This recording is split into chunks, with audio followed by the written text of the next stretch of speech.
Hello दोस्तों, क्या हाल है भाई। आशा करता हूँ यार आप सब बढ़िया होंगे।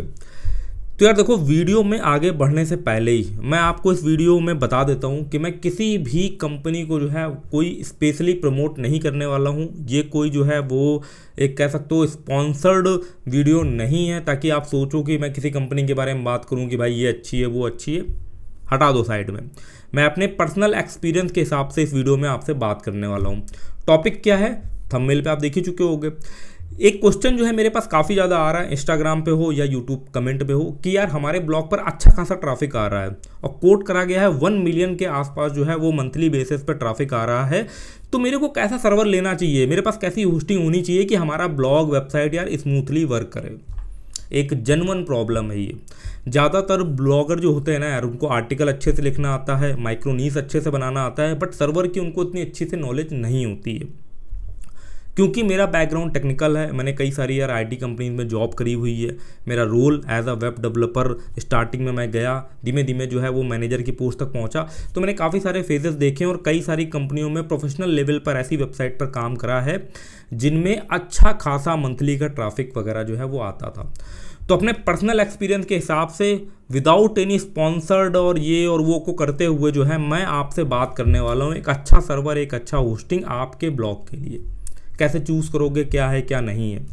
कोई एफिलिएट प्रमोशन नहीं है। आपको लेना हो, आप बिल्कुल बिगिनर ब्लॉगर हो तो एक अलग की बात है। बिगिनर ब्लॉगर हो तो क्योंकि आपको चीज़ें सीखनी है, ब्लॉगिंग सीखनी है, वर्डप्रेस इंस्टॉलेशन सीखना है, वर्डप्रेस में प्लगइन को यूज़ करना सीखना है, वर्डप्रेस में एनालिटिक को यूज़ करना सीखना है, रैंक मैथ, एसईओ, ये सब चीज़ें आपको सीखनी है।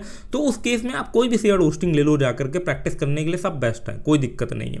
ठीक है, स्पेशली अगर जाओगे तो होस्टिंगर आपके लिए ज़्यादा अफोर्डेबल रहेगी। और आप चैनल को सपोर्ट करना चाहो तो डिस्क्रिप्शन में लिंक दिया हुआ है भाई। इतना ही मैं आपको कह सकता हूँ, मन करे तो लेना, मन करे तो भाई कोई लेने की जरूरत नहीं है, कोई भी लेने की जरूरत नहीं। बिगिनर ब्लॉगर हो, ब्लॉगर से अपनी कहानी शुरुआत करो, बिना किसी दिक्कत के चीज़ें सीखो, कीवर्ड रिसर्च और ब्लॉगिंग वगैरह सीखो, कोई दिक्कत नहीं। जब अच्छे से आ जाए तब फिर वर्डप्रेस की तरफ जाना। कोई स्टार्टिंग में वर्डप्रेस लेने की कोई खास रिक्वायरमेंट जो है वो है नहीं। जब फ्री में जो है वो गूगल भैया दे रहा है प्लेटफॉर्म ब्लॉगर का, तो उसे यूज़ करो, क्या दिक्कत है। ठीक है, चलो वर्डप्रेस लेकिन अगर सीखना है तो उसके लिए फिर जो है वो आप ले सकते हो कोई चीपेस्ट होस्टिंग, मैंने आपको बता ही दिया। अब हम बात करते हैं हाई ट्रैफिक ब्लॉग की, कि अगर किसी ब्लॉग पे भाई हाई ट्रैफिक आ रहा है, बहुत ज़्यादा उसमें जो है वो सर्चेज आ रहे हैं, बहुत ज़्यादा प्रोसेसिंग पावर यूज़ हो रही है। शेयर्ड होस्टिंग में आप देखते होगे तो वहाँ पर ना एक बना रहता सिस्टम जिसमें आपको CPU utilisation, memory utilisation, input output utilisation ना बहुत सारी चीज़ मैट्रिक्स आपको दिखाई देती है, जिसमें आपका रिसोर्सेज जो है वो 100% दिखा रहा होता है। अब शेयर्ड होस्टिंग में एक प्रॉब्लम होती है, एक बेसिक प्रॉब्लम होती है, उसको आप समझना आपको ज़रूरी है। जैसे कि आप नाम से समझ रहे हो, शेयर्ड होस्टिंग मतलब कह सकते हो कि एक बड़ा सा कोई कंप्यूटर है, वर्चुअल कंप्यूटर भी हो सकता है, एक कंप्यूटर है जिसमें शेयर्ड में आपको जो है वो स्पेसेस दिए गए हैं। मतलब जैसे हम एक वर्चुअल मशीन बनाते हैं ना अपने कंप्यूटर के अंदर, कि हमारा 8 GB का फॉर एग्जांपल के लिए कोई मशीन, उसमें हमने 1 GB का कोई वर्चुअल मशीन बना लिया, उसमें काली लाइनक्स वगैरह डाल दिया पेनिट्रेशन टेस्टिंग के लिए, हैकिंग वगैरह के लिए, ठीक है ना। फिर हमने अपना एक दूसरा वर्चुअल मशीन बना दिया, उसमें हमने आर्क लाइनक्स वगैरह डाल दिया। वो लाइनक्स का एक दूसरा फ्लेवर होता है, एक उबंटू बेस्ड होता है जैसे काली लाइनक्स, वैसा आर्क लाइनक्स हो गया। हालांकि लोगों को नहीं समझ में आएगा, बट थोड़ा डिफरेंट चीज़ें हैं। बट ऐसे ऐसे करके हमने वर्चुअल मशीन बना करके किसी में विंडोज़ बना करके जो है वो हमने टेस्ट कर लिया। तो वैसे ही जो एक शेयर्ड होस्टिंग होता है ना, उस पर भी आप कह सको आपको जो है ना वर्चुअल जो है वो रिसोर्सेज बना करके दिए जाते हैं, वर्चुअल स्पेसेस बना करके दिए जाते हैं, वर्चुअल स्टैक बना करके दिए जाते हैं। कुछ भी आप जो है वो बोल लो जा करके। मैं आपको लेमैन भाषा में समझा रहा हूँ, कोई भी टेक्निकल टर्म नहीं ज़्यादा यूज़ करना चाह रहा ना। तो अब होता क्या है कि अगर उस शेयर्ड होस्टिंग में किसी और बंदे की, आपका नहीं भाई, आपका सब बढ़िया स्मूथ चल रहा है, आपने कैचे वगैरह बना रखी है, अच्छे प्लगइन्स वगैरह डाल रखे हैं, बिल्कुल सब स्मूथ प्रोसेस चल रहा है, बट कोई और बंदे की वेबसाइट पर कोई अटैक हो रहा है, कोई प्रॉब्लम हो रही है, कुछ हो रहा है। इसीलिए क्या करती है ना, अगर किसी बंदे की किसी ब्लॉग की वेबसाइट पर, किसी बंदे की वेबसाइट पर ना अटैक वगैरह हो रहा होता है ना, तो होस्टिंग कंपनियाँ उसका अकाउंट सस्पेंड कर देती हैं टेम्परेरी, कि भैया पहले अपनी वेबसाइट को फिक्स करो। क्योंकि ओवरऑल उसका इम्पैक्ट जो है ना वो पूरे शेयर्ड सर्वर पे पड़ता है, जिसको आप शेयर्ड होस्टिंग बोलते हो। तो ये थोड़ा सा प्रॉब्लम रहती है। तो अगर जब आप कोई हाई ट्रैफिक ब्लॉग हो जिसमें 1 मिलियन, 1.5 मिलियन, 3 मिलियन का ट्रैफिक आ रहा हो ना, अब सिंगल पेज का वेबसाइट अगर 1-2-3 पेज का वेबसाइट हो जो ज़्यादा सर्वर लेवल पे प्रोसेसिंग का यूज़ नहीं कर रहा है, ज़्यादा डेटाबेस लेवल पे प्रोसेसिंग का यूज़ नहीं कर रहा है, तब तो झेल ले जाएगा, क्योंकि सब कुछ कैच से सर्व हो रहा हो। तो उसके बीच में अगर जो है ना वो आप कोई CDN सर्वर को और इनेबल करके उसकी जो कैच फाइल या जो स्टैटिक फाइल बन रही है वो CDN सर्वर पे होस्ट कर लेते हो, और CDN सर्वर आप जानती हो उनके जो डेटा सेंटर होते हैं वो अलग अलग लोकेशन पे लोकेटेड होते हैं, जैसे कि क्लाउडफ्लेयर हो गया। तो स्टैटिक वेबसाइट के लिए या सिंपल 1-2 पेज वेबसाइट के लिए ना आपको कोई दिक्कत नहीं हो, शेयर्ड होस्टिंग पे ही 1 मिलियन ट्रैफिक भी झेल ले जाएगा अच्छे से, अगर आपने मेंटेन कर रखा है क्लाइंट लेवल पे कैच और सर्वर लेवल पे कैच को, कोई दिक्कत नहीं होने वाली।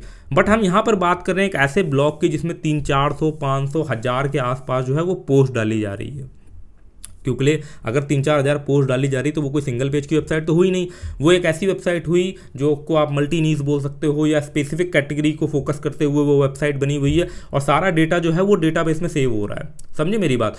तो जब डेटाबेस में सेव हो रहा होता है तो कोई बंदा आया, उसने हिट करा, डेटाबेस में रिक्वेस्ट गई, कंटेंट आया, तो मतलब डेटाबेस पे भी लोड पड़ रहा हो। बाद में आपने थोड़ा सा अगर आप स्मार्ट हो तो आपने बीच में जो है वो सर्वर लेवल कैच है, मैम कैच या रेडिस का यूज़ कर रखा है, और क्लाइंट लेवल कैच भी आपने यूज़ कर रखी है, तो आपके सर्वर पर लोड कम पड़ेगा। बट स्टिल जब मिलियंस में ट्रैफिक आ रहा होता है और बंदे आपकी वेबसाइट में सर्च को भी यूज़ कर रहे होते हैं, जो वर्डप्रेस में सर्च होता है ना, तो आपके सर्वर पे लोड पड़ रहा होता है, क्योंकि सर्च को आप कैच नहीं कर सकते, क्योंकि कोई बंदा क्या क्वेरी कर रहा है उसको थोड़ा सा डिफिकल्ट हो जाता है करना। तो उस केस में क्या होता है, आपकी जो एक नॉर्मल शेयर्ड होस्टिंग होती है ना, उसमें रिसोर्स लिमिट का जो है वो आपको बहुत ज़्यादा एरर वगैरह आएगा। ये मैंने कुछ फंडामेंटल बातें करी जो आपको समझना जरूरी है एज अ ब्लॉगर, ठीक है ना। टेक्निकल उनका इतना शार्प नहीं होता, वो कंटेंट राइटिंग पे, प्रमोशन पे, SEO पे, डिजिटल मार्केटिंग पे उस पर ज़्यादा फोकस करते हैं, बट यहाँ पे हमने थोड़ा टेक्निकल टर्म पे बात करी। तो उस केस में आपको क्या करना है, उस केस में आपको एक ऐसा सर्वर चाहिए जो वो शेयर्ड होस्टिंग में हमारे पास ना सर्वर को मेंटेन करने के लिए, कॉन्फ़िगर करने के लिए और अपने हिसाब से उसमें पैचेस सेट करने के लिए परमिशन कम होती है, वो लिमिटेड होता है, क्योंकि भाई शेयर्ड है ना यार। अगर आप कुछ सर्वर पे बहुत ज़्यादा कलाकारी कर दोगे ना तो वो पूरे सर्वर पे भी इम्पैक्ट डाल सकता है, ठीक है ना। तो उस केस में हम क्या करते हैं ना, अगर आपके में बहुत अच्छा ट्रैफिक आ रहा है तो बेटर है कि आप क्लाउड होस्टिंग की तरफ जाओ। अब क्लाउड होस्टिंग बड़ी महंगी महंगी आती है। जब मैं कंपनी वगैरह में काम करता था ना तो हम काम करते थे AWS में। AWS काफ़ी ज़्यादा कॉस्टली है, अगर आप अफोर्ड कर सकते हो, अच्छा पैसा बना रहे हो ब्लॉगिंग से ना, वेब डेवलपमेंट से, तो आप कर सकते हो, कोई दिक्कत वाली चीज़ नहीं। अच्छा है आपका अमेजॉन AWS हो गया, यहाँ पर तो 1 साल के लिए शायद फ्री भी मिलता है, गूगल क्लाउड हो गया, इसको यूज़ करते हैं। बट अगर हम सस्ते की तरफ जाए तो लाइनोड हो गया और वोल्टर हो गया, और आपका अगर सबसे पॉपुलर में हम जाए, जिसको मैं खुद अपनी पर्सनल वेबसाइट के लिए यूज़ करता हूँ, तो डिजिटल ओशन हो गया। आप जितने भी धुरंधर ब्लॉगर देखोगे ना, जो अच्छा जिनकी वेबसाइट में ट्रैफिक आ रहा है, सब डिजिटल ओशन यूज़ करते हैं। क्योंकि आप बिगनर ब्लॉगर हो तो आपको प्रमोट करते हैं होस्टिंगर यूज़ करो, मैं भी प्रमोट करता हूँ, क्योंकि भाई बिगनर क्या करेगा क्लाउड सर्वर, क्योंकि क्लाउड सर्वर थोड़ा कॉस्टली भी पड़ जाता है, और उसको अगर आप डायरेक्ट डिजिटल ओशन पे जा रहे हो ना, तो वहाँ पर आपको थोड़ा सा सर्वर लेवल की हल्की फुल्की नॉलेज भी होनी चाहिए। बिल्कुल अगर आपको कोई सर्वर का नॉलेज नहीं है ना, ड्रॉपलेट बनाने का, उबंटू मशीन क्रिएट करने का, तो आपको वहाँ पर प्रॉब्लम क्रिएट हो सकती है। उसी का सोल्यूशन जो है वो कौन सी एक होस्टिंग है, डिजिटल वेस्ट करके ऐसा कुछ करके है ना, एक होस्टिंग है जो क्या करती है ना कि वो सिर्फ एक मैनेजमेंट की सर्विस प्रोवाइड करती है, एक मैनेज सर्वर की सर्विस प्रोवाइड करती है, और बैकग्राउंड में क्या यूज़ कर रही होती है, डिजिटल ओशन को यूज़ कर रही होती है, AWS को यूज़ कर रही होती है, और गूगल क्लाउड को। उसमें आपको प्लान सेलेक्ट करना पड़ता है, शायद डिजिटल वेज उसका नाम है। तो वो क्या करते हैं, आपसे डबल चार्ज करते हैं वहाँ पर जो उनके थ्रू सर्विस लोगे, क्योंकि आपको मैनेज दे रहे होते हैं, सपोर्ट दे रहे होते हैं, वहाँ पे आपसे डबल चार्ज करेंगे। तो अगर अफोर्ड कर सकते हो तो उनके थ्रू भी जा सकते हो, बट अगर आप थोड़ा सा टेक्निकल शार्प हो जाते हो हल्का फुल्का, तो डायरेक्ट डिजिटल ओशन में जाओ, 50% आपका बच जाएगा। जो सर्विस आपको, जो कॉन्फ़िगरेशन की machine, virtual machine, cloud machine आपको जो है VPS जो भी आप बोल लो, वो आपको डिजिटल ओशन में फॉर एग्जांपल के $10 का मिलेगा। वही जो है जो ये मैनेज्ड आपको प्रोवाइड करती हैं, वहाँ पे $10 मिलेगा। वो उसी चीज़ का चार्ज करती हैं, क्योंकि लिए वो आपको वहाँ पर सपोर्ट प्रोवाइड कर रही होती है, और आपकी मशीन के में प्री डिफाइंड एप्लीकेशन डाल करके उसको एक मैनेज्ड वे में आपको दे रही होती हैं। इस चीज़ का वो ऐप से एडिशनल चार्ज करती हैं। क्योंकि मैं तो देखो पर्सनली जो है वो डायरेक्ट प्रेफर करता हूँ भाई, जहाँ पैसा बच रहा बचा लो ना, सिंपल सा लॉजिक है। तो मैं यूज़ करता हूँ भाई, अगर वेबसाइट में अच्छा खासा ट्रैफिक आ रहा हो तो मैं यूज़ करता हूँ भाई डिजिटल ओशन, बेस्ट है भाई। और भी इसके कॉम्पिटिटर में है, लाइनोड हो गया जैसे मैंने बताया, और बहुत सारी कंपनियां हैं जो सेम उसी प्राइस रेंज में चीज़ें देती हैं, क्योंकि डिजिटल ओशन बट क्या है, काफ़ी ज़्यादा पॉपुलर है। उसमें आपको बेनिफिट क्या मिलता है? सबसे पहला बेनिफिट आपको ये मिलता है, कुछ नहीं, मैं डिजिटल ओशन का मुझे कोई स्पॉन्सरशिप नहीं मिली, मेरा खुद का चैनल इतना बड़ा है नहीं, बहुत सारी स्पॉन्सरशिप आती रहती है आलतू फालतू होस्टिंग कंपनियों की, बट मैं करता नहीं हूँ, क्योंकि भाई नहीं करना यार, बस ऐसे ही नहीं करता हूँ। रिजेक्ट तो कर सकेंगे कम से कम आलतू फालतू कंपनियों को, जो नहीं सही लग रहा उसको रिजेक्ट करो।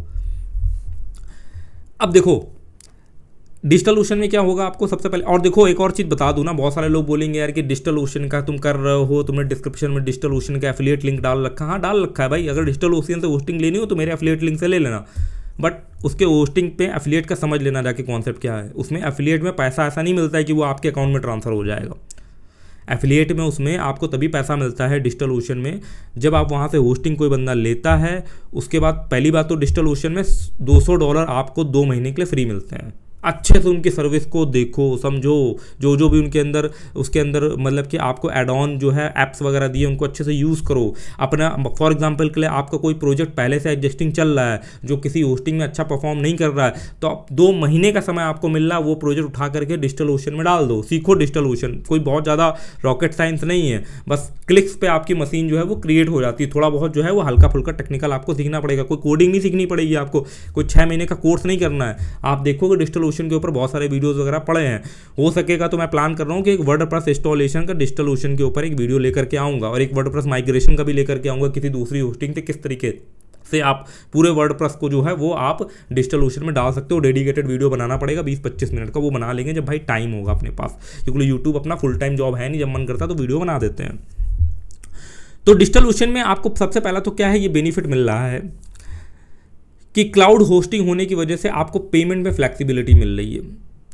अगर कोई ऐसी वेबसाइट में आपका एकदम से ट्रैफिक बहुत ज़्यादा बढ़ जाए, रिसोर्सेज यूटिलाइजेशन बढ़ जाए, तो आप क्या है संग के संग 1 क्लिक पे जो है वो अपनी कॉन्फ़िगरेशन बढ़ा सकते हो। कॉन्फ़िगरेशन इन द सेंस, आपने भी 4 GB की रैम की कोई मशीन ले रखी, 1 क्लिक मारोगे आपकी मशीन जो है वो 8 GB रैम में कन्वर्ट हो जाएगी, आपका प्रोसेसिंग बढ़ जाएगा, आपका इवन जो स्पेस होता है जिसको हम नॉर्मल केसेस में जो है वो हम हार्ड डिस्क वगैरह बोलते हैं ना, जिसमें नहीं स्पेस वगैरह रहता, फाइल्स वगैरह डालते हो, वो भी आप बढ़ा सकते हो, बट उसमें आप बैक में नहीं जा पाओगे। अगर आपने 100 GB का हार्ड डिस्क वगैरह स्पेस लेकर लिया ना, तो आप फिर रिवर्स में नहीं जा पाओगे।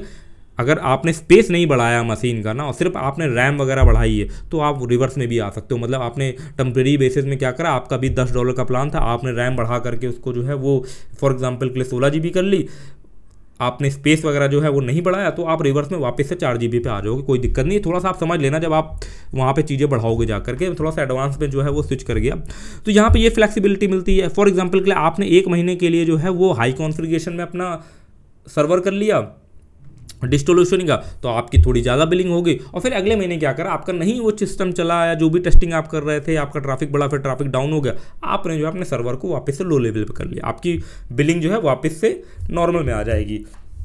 वहीं पर शेयर होस्टिंग वाले केस में क्या होता है ना कि आपको पूरा पैसा एक ही बार में दे देना पड़ता, साल भर की पेमेंट जो एक ही बार में कर दे, तो फिर आप ऊपर करो नीचे करो कोई फर्क नहीं, पैसा तो दे दिया ना पर। तो ये चीज़ है। प्लस आपके पास एक बेनिफिट जो मुझे पर्सनली फील हुआ कि भाई एक बेनिफिट आपको मिलता है पूरा सर्वर का कंट्रोल। मेरा जो मन करेगा उसके अंदर मैं वो ऐप इंस्टॉल कर लूँगा, मेरा मन करेगा मैं उसके अंदर पाइथन इंस्टॉल कर दूंगा, मेरा मन करेगा कोई कैच का अच्छा सर्वर आ रखा है मैं उसको इंस्टॉल करके कॉन्फ़िगर कर दूंगा अपने वेब प्रोजेक्ट के साथ। मतलब पूरी जो मशीन होती है ना आपकी, कंप्यूटर होता है, उसका पूरा कंट्रोल जो है वो आपके पास है। अब उसमें आपको क्या करना है, कैसी कॉन्फ़िगरेशन करनी है, वो सब आप खुद से कर सकते हो, पूरा कंट्रोल आपके पास रहेगा। उसको बिगाड़ो बनाओ जो करना उस पर करो जा करके। तो इससे क्या होता है ना कि अगर आपको थोड़ा अच्छा नॉलेज है तो उससे आप अपनी बिलिंग और कम कर सकते हो। अगर आपने सर्वर लेवल पे रिडीस मैम कैच जो आपके W3 टोटल कैच है, कई सारे प्लगइन्स आते हैं, उसमें आप देखोगे सर्वर लेवल कैच में रिडीस मैम कैच का फीचर होता है। उसमें आप जो है वो अपने सर्वर पे वो एप्लीकेशन इंस्टॉल कर लोगे, उसके बाद उसकी जो है वो IP वगैरह सेट कर दोगे लोकल होस्ट की, बस भाई सर्वर लेवल पे भी आपकी प्रोजेक्ट में कैच बन गई, लोकल लेवल पे भी आपने कैच इंस्टॉल कर दी, स्मूथ आपकी बिलिंग जो है और कम हो जाएगी। कोशिश ये करनी है सर्वर पे कम से कम लोड डालना, MySQL पे कम से कम लोड डालना। जितना ज़्यादा आपका प्रोजेक्ट जो आपका ट्रैफिक आ रहा है वो सर्वर पर लोड डालेगा उतना ही आपको प्रॉब्लम होगी। और ऐसा नहीं है, कई सारे लोग क्या है ना, मैंने देखा था भाई AWS इतनी हाई फाई होस्टिंग भी ले लेते हैं, बट उन्होंने अपने प्रोजेक्ट को इस हिसाब से, उसका आर्किटेक्चर हिसाब से नहीं मेंटेन कर रखा, जिसकी वजह से उनके सर्वर पर तब भी लोड पड़ रहा होता है। 1 लाख ट्रैफिक पे भी उनके सर्वर पे अच्छा खासा लोड पड़ रहा होता है, जिससे उनको हमेशा प्रॉब्लम आती है। तो हमको अपना बेस तो हमेशा अच्छा रखना, अपने प्रोजेक्ट को हमेशा अच्छा रखना, अपने सर्वर को हमेशा अच्छा रखना है, जिससे हमारे सर्वर पे कम से कम लोड पड़े। अब कैच का मतलब क्या होता है? सर्वर लेवल पे कैच हो गई, वो सीधे सीधे स्टैटिक फाइल डिलीवर कर देगा। .html स्टैटिक फाइल आप समझते हो या .txt फाइल समझ लो एग्जांपल के तौर पे। तो उसको पूरा जो भी प्रोसेसिंग हुई, फॉर एग्जांपल किसी बंदे ने आपके ब्लॉग पोस्ट के लिए कोई रिक्वेस्ट डाली कि भाई गूगल में सर्च करा कुछ, ठीक है, अभी हम फर्स्ट टाइम कैच की बात कर रहे हैं। वो जैसे ही आपके ब्लॉग पे जाएगा तो पूरी प्रोसेसिंग होगी, वर्डप्रेस प्रोसेसिंग करेगा, डेटाबेस से ले करके जो पोस्ट है उसको फाइंड करेगा टाइटल से ना, और उस पूरी पोस्ट को ले करके आपके वहाँ पर ले करके आएगा। अगर ये बार बार प्रोसेस होगा तो रियल टाइम यूज़र जब बढ़ेंगे तो आपके डेटाबेस पर लोड पड़ेगा, इसलिए हम यूज़ करते हैं कैच का। उसमें क्या होता है कि वो जो है वो सारा प्रोसेसिंग होकर कंटेंट निकला, सर्वर लेवल पे भी वो एक कैच में इंस्टॉल हो गया, ब्राउजर लेवल पे भी जो जरूरत की चीज़ें थी वो एक कैच में इंस्टॉल हो गई। नेक्स्ट टाइम अगर वही बंदा सेम चीज़ के लिए अगर आ रहा है तो सब कुछ कैच से डिलीवर हो जाएगा, सर्वर पे कोई लोड नहीं पड़ेगा। तो ऑटोमेटिकली इसमें आपकी कॉस्ट की बचत होगी जाकर के। तो इस वीडियो का पर्पस ये था आपको समझाना कि अगर आपकी वेबसाइट में हाई ट्रैफिक आ रहा हो ना तो उसको कैसे एक्चुअल में मेंटेन करना है। देखो ये आसान चीज़ नहीं होती है, ये जो कंपनियां इतने बड़े बड़े सर्वर वाले स्पेशलिस्ट बंदे हायर करती है तो आसान चीज़ नहीं है। बट आप एक एज अ ब्लॉगर इन सब चीज़ों को सीख सकते हो, उतना कॉम्प्लेक्स भी नहीं है, कोई रॉकेट साइंस भी नहीं है। डिजिटल ओशन मैंने देखा है कई सारे बिगनर लेवल के ब्लॉगर भी यूज़ करते हैं, कोई दिक्कत वाली चीज़ नहीं है। टेक्निकल लेवल पे आप जाओ, अपनी मशीन क्रिएट करो, पूरा वर्डप्रेस उसमें जो है अपना माइग्रेट कर दो, डाल दो, कैच वगैरह बना लो। आपके प्लगइन्स इतने स्मूथ रहते हैं वर्डप्रेस में कि सीधे सीधे जो है बस आपको वो एप्लीकेशन अपने सर्वर में इंस्टॉल करना है, उसका वहाँ पे पाथ दे देना, सब कैच जो है डायरेक्टली बनने लगती है। लोकल में कैच बना दो, बहुत ही आसान है, वो आराम से सब प्लगइन्स वगैरह बना ही देते हैं। इससे क्या होगा, आपके प्रोजेक्ट पर लोड नहीं पड़ेगा। क्योंकि पता है भाई, अगर आपका ब्लॉग जो है वो डाउन हो रहा है बहुत फ्रिक्वेंटली बेसिस में, तो होगा क्या भाई, रेवेन्यू लॉस होगा कि नहीं होगा। तो एक अच्छी मशीन रखो, अच्छा रखो। अगर पैसा कमा रहे हो तो आप बेधड़क होकर के इन्वेस्ट कर सकते हो, वो सब चीज़ें देख सकते हो। तो यही सारी चीज़ें थी, यही सब चीज़ें हमने डिस्कस करी। तो कोई और आपके माइंड में डाउट वगैरह चल रहा हो सर्वर से रिलेटेड तो आप कमेंट वगैरह जो है वो कर सकते हो। बहुत सारे अपने चैनल पे अच्छे खासे लोग भी जुड़े हैं जो डिजिटल ओशन क्लाउड होस्टिंग वगैरह यूज़ करते हैं, वो लोग देखेंगे तो आप कमेंट का रिप्लाई भी कर देंगे। इवन अगर मैं देखूंगा तो मैं भी रिप्लाई कर दूंगा, क्योंकि थोड़ा टाइम वगैरह का प्रॉब्लम रहता है, हर कमेंट का जो है मैं रिप्लाई नहीं कर पाता हूँ ना, तो उसके लिए नाराज़ होने की जरूरत नहीं है। जब देखता हूँ, जब समझता हूँ और लाइव फिर आता ही हूँ, लाइव में आप बेधड़क होकर के बहुत सारे क्वेश्चन पूछते हो, उसका आंसर ज़्यादा से ज़्यादा देने का भाई ट्राई करता हूँ। ठीक है, तो आज का वीडियो जो है वो यहीं पर जो है वो ख़त्म करते हैं, और भाई फिर मिलते हैं किसी यार और इन्फॉर्मेटिव वीडियो में। तब तक के लिए धन्यवाद।